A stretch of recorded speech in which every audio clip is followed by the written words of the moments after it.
ہم خداوند کی روشنی میں چلے، روشنی میں چلے۔ جی ناظرین، آج کے کلام کی روشنی کے پروگرام میں میں ایونجلسٹ سیرش روفن آپ کو خوش آمدید کہتی ہوں۔ ناظرین، جس طرح ہم نے لاسٹ ایپیسوڈ میں وائس کی کتاب کا مطالعہ کیا تو ہم نے چیپٹر 9 کی اسٹڈی کی، تو ہم نے بہت خوبصورت باتوں کو سیکھا اور جانا۔ تو آج ہم اسی گفتگو کو آگے بڑھائیں گے۔ جس طرح ہم نے حکمت کے بارے میں سیکھا اور بڑی خوبصورتی سے خداوند کے بندہ نے، پادری صاحب نے بڑی خوبصورتی کے ساتھ ان باتوں کو بیان کیا، تو مجھے بڑی برکت ملی۔ میں ایمان کرتی ہوں کہ آپ کو بھی بڑی برکت ملی ہوگی۔ تو اسی طرح آج ایک بار پھر ہمارے ساتھ پادری عزیز انور ہیں۔ میں آپ کو آج کے پروگرام میں خوش آمدید کہتی ہوں۔ تو جس طرح آپ نے لاسٹ ٹائم حکمت کے بارے میں، جو سلیمان بن داؤد نے حکمت کے بارے میں بتایا ہے وائس کی کتاب میں، آپ نے بڑی خوبصورتی کے ساتھ ان باتوں کو بیان کیا، تو ہم اسی گفتگو کو آگے بڑھائیں گے۔ تو 9ویں باب کی جو 4تھی آیت، اس کے بارے میں میں سوال کروں گی آپ سے کہ یہاں پر حضرت سلیمان کہتے ہیں چونکہ جو زندوں کے ساتھ ہیں اس کے لیے امید ہے، اس لیے زندہ کتا مردہ شیر سے بہتر ہے، کیونکہ زندہ جانتے ہیں کہ وہ مریں گے اور مردے کچھ بھی نہیں جانتے، ان کے لیے اور کچھ اجر نہیں، کیونکہ ان کی یاد جاتی رہی ہے۔ اس کے بارے میں پادری صاحب آج ہمیں بتائیں۔ بہت شکریہ سہرش، آپ نے اس 9ویں باب کو پچھلے درس کے ساتھ شروع کیا۔ جب ہم 9ویں باب کا مطالعہ کرتے ہیں تو میں نے بتایا کہ خدا کا خادم سلیمان بن داؤد بڑے باشگاف الفاظ میں اور بڑی شد و بند کے ساتھ کہتا ہے جی کہ سب کچھ بتلان ہے۔ پھر وہ اس کی ایگزامپلس میں نے آپ کو بتایا کہ وہ اس کی مثالیں دیتا ہے، جی پھر وہ اپنے مثالوں میں اپنے مشاہدات کو پیش کرتا ہے۔ جی اب یہ اس کا مشاہدہ ہے۔ کیا مشاہدہ ہے؟ کہ مرا ہوا شیر جو ہے اس سے زندہ کتا بہتر ہے۔ وجہ کیا ہے؟ وجہ یہ ہے، وہ بیان کرتا ہے کہ وہ مر گیا ہے، ختم ہو گیا ہے، اب تو اس کی یاد بھی یاد بن گئی ہے، جی اب لوگ اس کو یاد ہی کریں گے، اب وہ کر کچھ نہیں سکتا۔ یہ بیسیکلی بنیادی طور پر سلیمان بن داؤد انسان کو اس کی اصلی حالت کے بارے بتا رہے ہیں۔ اب سلیمان بن داؤد اسی بات کو بیان کر رہے ہیں کہ جو زندہ ہے اس کی اہمیت اور جو مر گیا ہے اس کی قدر و منزلت میں فرق ہے۔ وجہ یہ ہے کہ وہ مر گیا ہے، اب اس کی یاد باقی ہے، اب اس کی یاد کو یاد کر کے لوگ جو مرضی کرتے رہے، لیکن جو زندہ ہے وہ خواہ حقیر ہے خواہ بہت بڑی ہستی ہے، لیکن چونکہ وہ زندہ ہے، حقیر یا چھوٹا یا بڑا یہاں مطلب نہیں ہے، مطلب یہ ہے کہ اس کے پاس زندگی ہے، کیونکہ اہمیت زندگی کی ہے، اس کے وجود کی نہیں ہے، اس کی ان صفات کی نہیں ہے جو اس کے مرنے سے پہلے اس کے پاس تھی، جیسے شیر کی۔ اسی طرح وہ کہتے ہیں بیسک بنیادی طور پر وہ انسان کو انسان کی اپنی اوقات کے بارے بتا رہے ہیں کہ انسان جو ہے اگر اس کے پاس حکمت ہے تو پھر ہر طرح کے حالات میں اس کو اپنی زندگی میں ایک اچھے حالات پیدا کرنے کی اس کے پاس عقل ہے، دانش ہے، جد و جہد ہے، کوشش ہے، وہ اسٹرگل کر سکتا ہے۔ لیکن اگر وہ کچھ کر نہیں سکتا، وہ مفلوج ہے، تو وہ کچھ نہیں کر سکتا۔ ہم مرکز کے انجیل کے 2 باب میں پڑھتے کہ لوگ ایک مفلوج کو، وہاں 2 باب شروع ہوتا ہے اور سنا گیا کہ وہ گھر میں ہے، سو کچھ لوگ ایک مفلوج کو 4 آدمیوں سے اٹھوا کر اس کے پاس لائے اور وہ ان کو کلام سنا رہا تھا۔ انہوں نے جب جگہ نہ ملی تو چھت کھول کر، اب سوال یہ ہے وہاں لفظ مفلوج استعمال ہوا ہے، اب وہ نہ زندہ ہے نہ وہ مردہ ہے، لیکن اس کی اپنی حالت ایسی ہے، اس کی جو جسمانی حالت ہے وہ ایسی ہے کہ وہ چہرے پہ بیٹھی بکھی نہیں اڑا سکتا. اب وہ کتنا بھی طاقتور، کتنا جرئی، کتنا وہ دولت مند، وہ کتنا بھی بڑی ہستی، کتنا بڑا سائنٹسٹ ہے، کتنا بڑا ڈاکٹر ہے، کتنا بڑا وہ ایماندار ہے، کیا کر سکتا ہے؟ کچھ بھی ہستی نہیں ہے. یعنی انسان بنیادی طور پر حکمت کے آئینے میں جب ہم دیکھتے ہیں تو انسان کی کوئی حیثیت نہیں ہے، وہ ناپائیدار ہے، وہ ناپائیدار ہے، ابھی ہے اور ابھی نہیں ہے. زندگی کا تو پتہ ہی کوئی نہیں نا، کہ وہ کسی نے کہا ہے کہ زندگی میں بھی مسافر ہوں تیری کشتی کا، تو جہاں مجھ سے کہے گی میں اتر جاؤں گا. اس کے اپنے تو اختیار بھی نہیں ہے. آپ کی میری انسانوں کی زندگی ہمارے اختیار پہ نہیں ہے. کلام میں لکھا ہے نہ ایک لمحہ بڑھا سکتے ہو نہ ایک لمحہ گھٹا سکتے ہو. تو اس کا مطلب یہ ہے کہ کسی کے اختیار میں ہے، اور جس کے اختیار میں ہے اگر ہم اس کے ساتھ پیوست ہو جاتے ہیں تو پھر یہی ناکارہ زندگی جو ہے وہ کارآمد ہو جاتی ہے، وہ مفید ہو جاتی ہے، وہ فائدہ مند ہو جاتی ہے. اور آپ بائبل کا مطالعہ کر کے دیکھ لیں، آپ باغ عدن سے شروع کر لیں، اس کے بعد مکاشفہ تک آپ پڑھتے چلے آئیں، آپ کو زندگیاں ملیں گی. اب ساؤل اسرائیل کا پہلا بادشاہ ہے، کام کیا کرتا ہے؟ کمہار کا بیٹا ہے، گدھے گم گئے ہیں، باپ کے گدھے ڈھونڈنے نکلتا ہے، خدا پکڑتا ہے اور اسے لے کر وہاں پر بادشاہ اسرائیل کا بنا دیتا ہے جی، اور پھر اسے حکمت دیتا ہے، پھر سلطنت کے لیے حکمت دیتا ہے جی.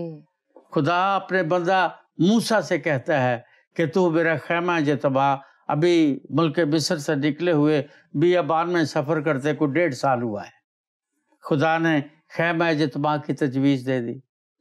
اب اگر آپ خدا کے بندہ بزرگ موسیٰ پر غور کریں، وہ کبھی خدا کی ہر بات پر آمین نہیں کرتا، وہ اپنے کونے کو عذر ضرور تلاش کرتا ہے.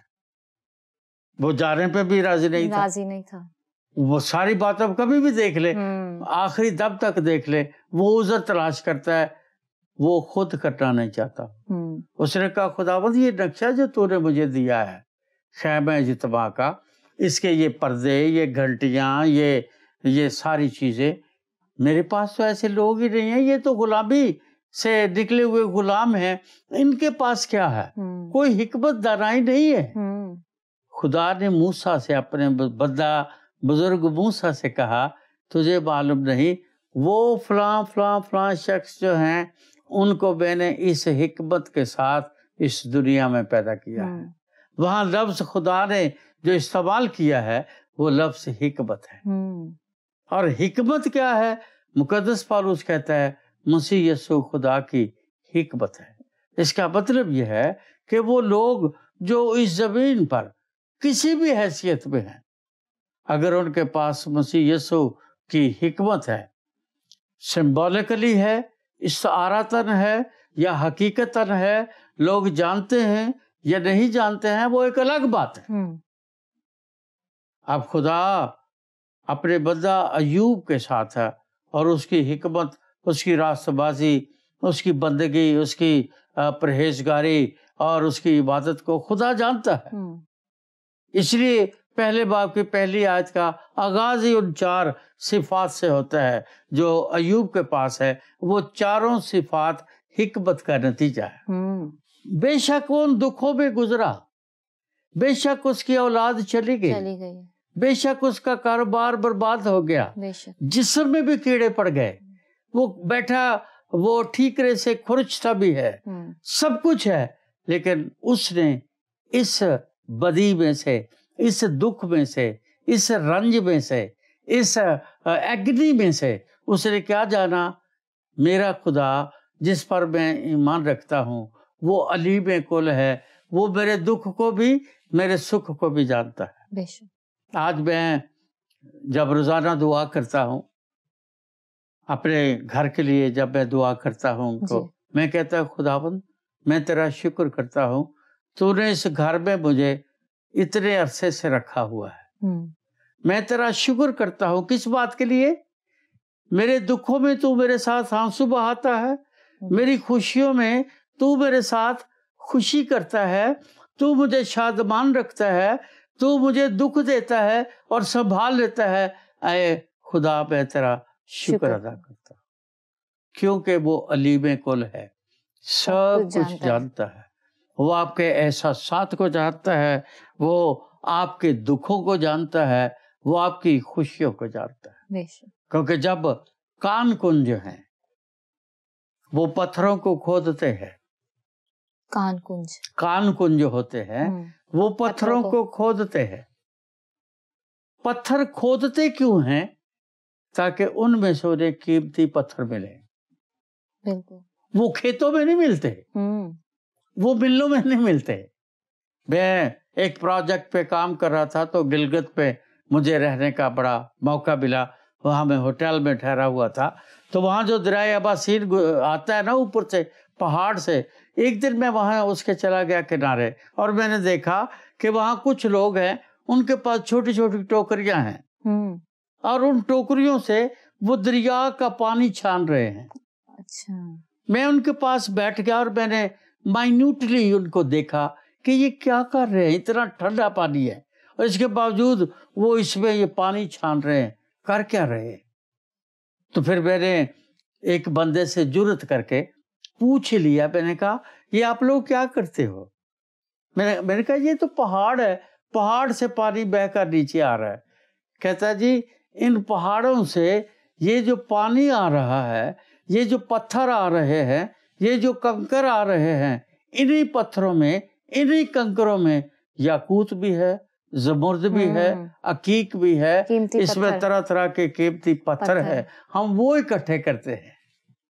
یہ صاحب حکمت انسان ایسا کرتا ہے, ہر انسان ایسا نہیں کرتا.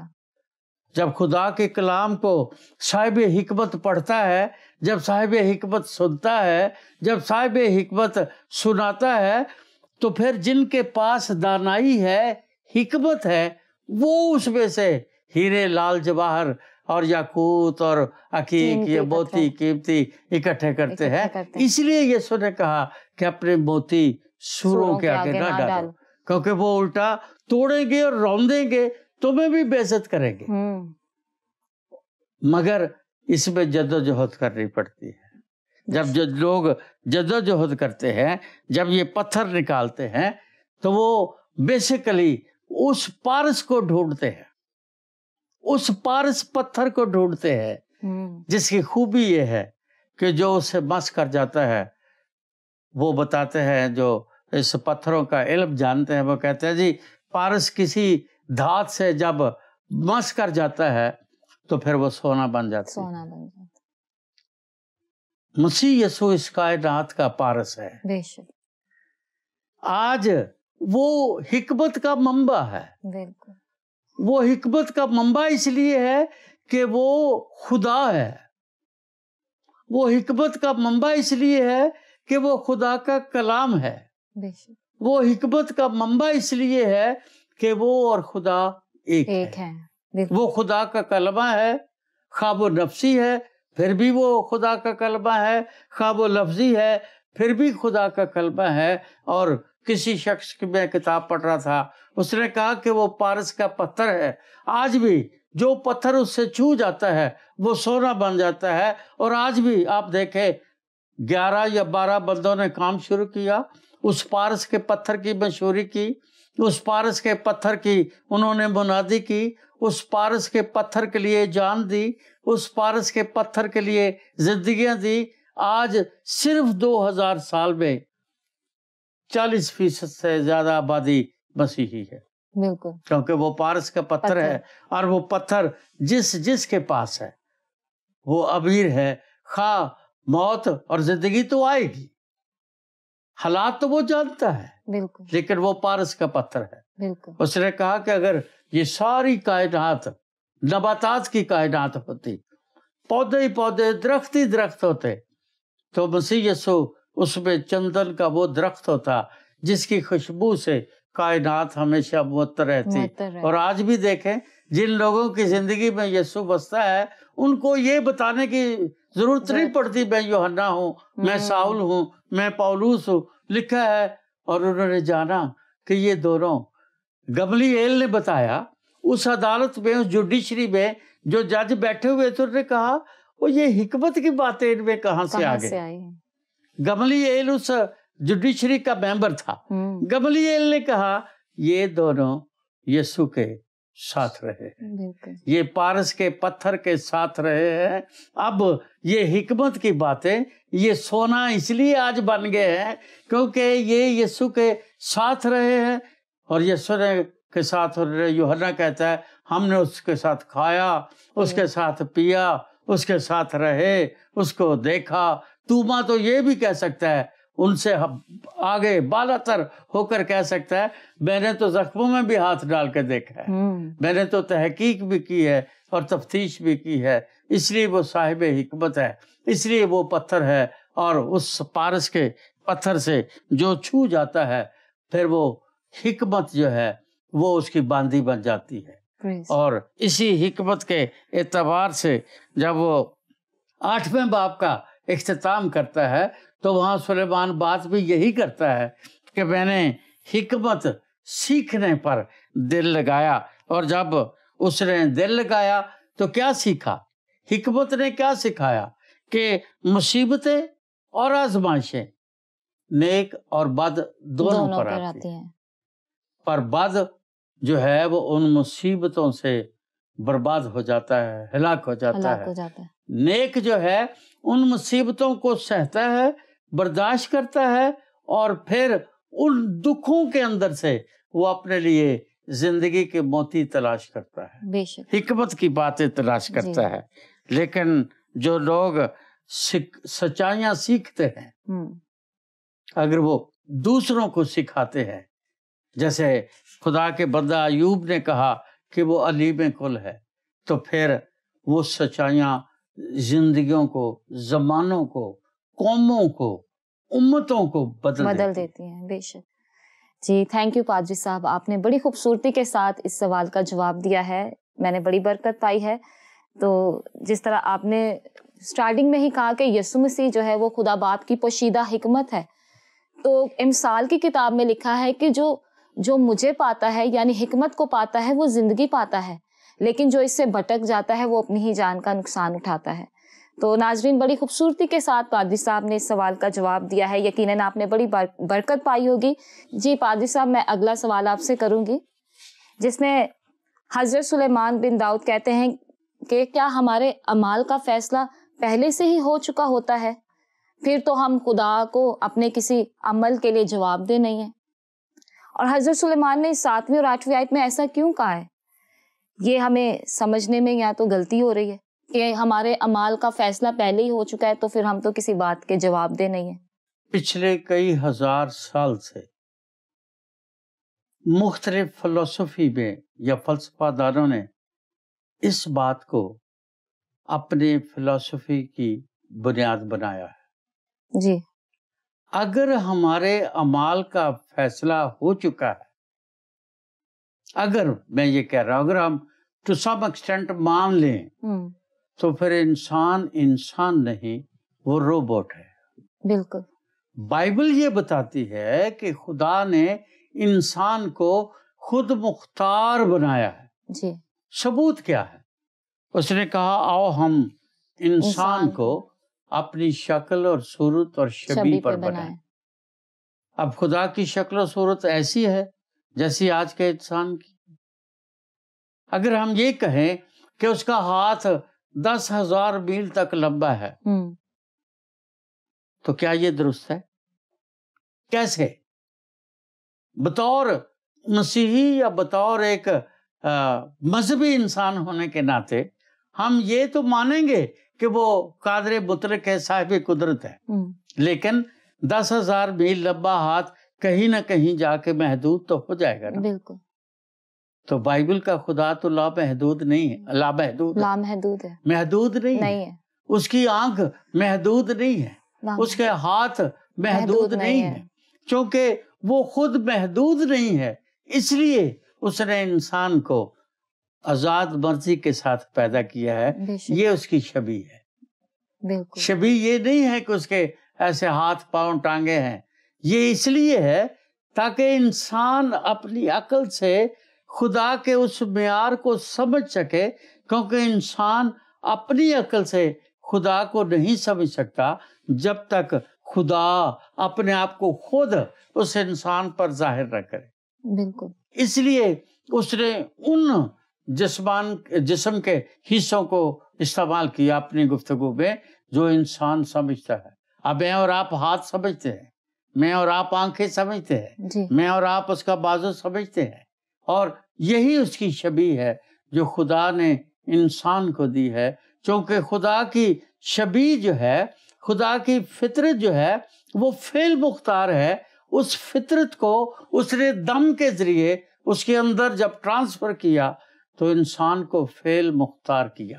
بالکل اور اگر وہ فعل مختار ہے تو پھر اس کے اعمال کا فیصلہ نہیں ہوا۔ ہاں، اس کے لیے جو میرے اور آپ یا دنیا کے جاننے کے لیے ضروری ہے وہ یہ ہے کہ خدا قادر مطلق ہے، وہ سب کچھ کرنے کی قدرت رکھتا ہے۔ دوسری اس کی صفت یہ ہے کہ نہ صرف وہ قادر مطلق ہے بلکہ ایوب کی طرح علیم کل ہے، ہر چیز کا علم رکھتا ہے۔ چونکہ علم رکھتا ہے تو نیچرلی ہر چیز کا علم رکھنے کے لیے ہر جگہ موجود ہونا ضروری ہے۔ اس لیے ہمہ جا ہے، ہر جگہ موجود ہے جی، وہ کہیں بھی ہو۔ لوگ بدی کریں پھر بھی وہ موجود ہے، لوگ نیکی کریں پھر بھی وہ موجود ہے، ہیکل میں ہے وہ موجود ہے، بادل میں ہے وہ موجود ہے، شراب خانے میں ہے وہ موجود ہے۔ خدا اپنی قدرت کے ساتھ تو وہاں موجود ہے، وہ انسان کو ہاتھ سے ایسے پکڑ کے منع نہیں کرتا۔ اس لیے انسان یہ سمجھتا ہے کہ وہ نیکی کرے یا بدی کرے، فیصلہ تو ہو چکا ہے۔ یہ بالکل وہ فلسفہ ہے جو یونانیوں نے استعمال کیا، جو ستوئیوں نے استعمال کیا، جو اپکوری لوگوں نے استعمال کیا، جو گناسٹک لوگوں نے استعمال کیا، تاکہ ابتدائی کلیسیا کے جو لوگ ہیں وہ یہ جانیں کہ وہ جو کچھ کرتے ہیں اس کا آلریڈی فیصلہ ہو چکا ہے، اس لیے نیکی کا فائدہ، بدی کا تو کوئی نتیجہ ہی نہیں، ہونا تو وہی ہے جو لکھا ہوا ہے۔ ایسا نہیں ہے، بائبل ایسا نہیں بتاتی۔ بائبل بتاتی ہے کہ خدا ٹھٹھوں میں نہیں اڑایا جاتا، آدمی جو بوتا ہے وہی کاٹتا ہے۔ آدم اور حوا نے باغ عدن میں جب تک گناہ ان کی زندگی میں نہیں آیا وہ فعل مختار ہے۔ سب کچھ خدا نے کہا کھاؤ پیو موج کرو، یہ سب تمہارا ہے، بالکل وہ فعل مختار ہے۔ جی، خدا نے ان کو بتا دیا تھا کہ اگر تم نے یہ پھل کھایا تو مر مرو گے۔ گئے۔ اب جب خدا نے ان کو بتا دیا تو پھر خدا نے وہ پھل ان کو کھانے کے لیے نہیں دیا، پھر کسی اور قوت نے ان کو یہ پھل کھانے کے دیا، اور جب انہوں نے وہ پھل کھایا تو جو خدا نے کہا تھا وہ پورا ہو گیا۔ تو نے کھایا تو مرا۔ وہ ننگے بھی ہو گئے، انہوں نے لنگیاں بنائی، سب کو آج بھی انسان لنگیاں ہی بنا رہے ہیں۔ 4300 مشنیں ہیں، یہ لنگیاں ہی ہیں کہ کوئی نہ کوئی اپنے ایمان کی لنگی تیار کر رہا ہے تاکہ کسی طرح اس کے ایمان کا جسم جو ہے وہ ڈھکا جائے، اس کے عقیدے کے وسیلے سے، ان عقیدوں سے، ان دعاؤں سے، ان باتوں سے۔ میں یہ نہیں کہتا کہ یہ باتیں غلط ہے، میں یہ نہیں کہہ رہا، مجھے مس انٹرپریٹ نہیں کر رہا، میں یہ کہہ رہا ہوں کہ انسان کیا کہہ رہا ہے، اسی خدا کے پاس کیوں نہیں آتا جو اس کو مصرف کے طور پر بھی قبول کر لیتا ہے اور راست باز کے طور پر بھی قبول کر لیتا ہے، جو اس کے لیے یسوع نے خود کہا کہ ابن آدم کھوئے ہوئوں کو ڈھونڈنے اور نجات دینے آیا ہے۔ سو آدمی جو بوتا ہے وہ کاٹتا ہے۔ اس لیے ہم یہ نہیں کہہ سکتے کہ ہمارا تو اعمال نامہ پہلے لکھا گیا ہے۔ اگر لکھا گیا ہے تو کیا مجھے پتہ ہے، آپ کو پتہ ہے، کسی انسان کو پتہ ہے؟ جب وہ پتہ ہی نہیں تو پھر ہم وہ کیوں نہیں کرتے جو خدا کہتا ہے؟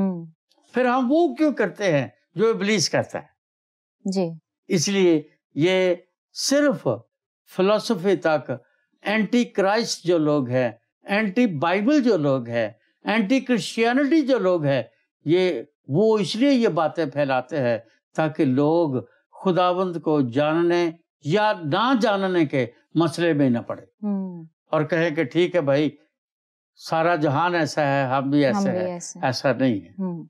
ایماندار 100 لوگ بھی ہوں گے، ایماندار ہے خواہ وہ اکیلا. جی تھینک یو پادری صاحب، بڑا اچھے طریقے سے آپ نے اس بات کو ایکسپلین کیا. مجھے حضرت سلیمان کی یہ بات بہت پسند ہے کہ انہوں نے خدا سے حکمت مانگی. آج اگر ہم دیکھتے ہیں تو آج ہم اپنی ضرورتیں خدا سے مانگتے ہیں، مجھے یہ بھی چاہیے، مجھے وہ بھی چاہیے، لیکن ہمیں حضرت سلیمان کی زندگی سے یہ سیکھنے کو ملتا ہے کہ انہوں نے ایسی کوئی چیز نہیں مانگی، انہوں نے خدا سے حکمت مانگی تاکہ وہ اپنی قوم کا اچھے طریقے سے فیصلہ کر سکیں. تو حکمت کے ساتھ ساتھ خدا نے دولت اور عزت اور شہرت بھی بخش دی. جی ناظرین، آج کے پروگرام سے امید کرتی ہوں کہ آپ نے بڑی برکت پائی ہے، اور اگر کوئی آپ کے ذہن میں کوئی سوال ہے تو ضرور اسکرین پر دیے گئے نمبر پر آپ رابطہ کر سکتے ہیں. آج کے پروگرام میں ہمیں اجازت دیں. خدا حافظ. آؤ ہم خداوند کی روشنی میں چلے، روشنی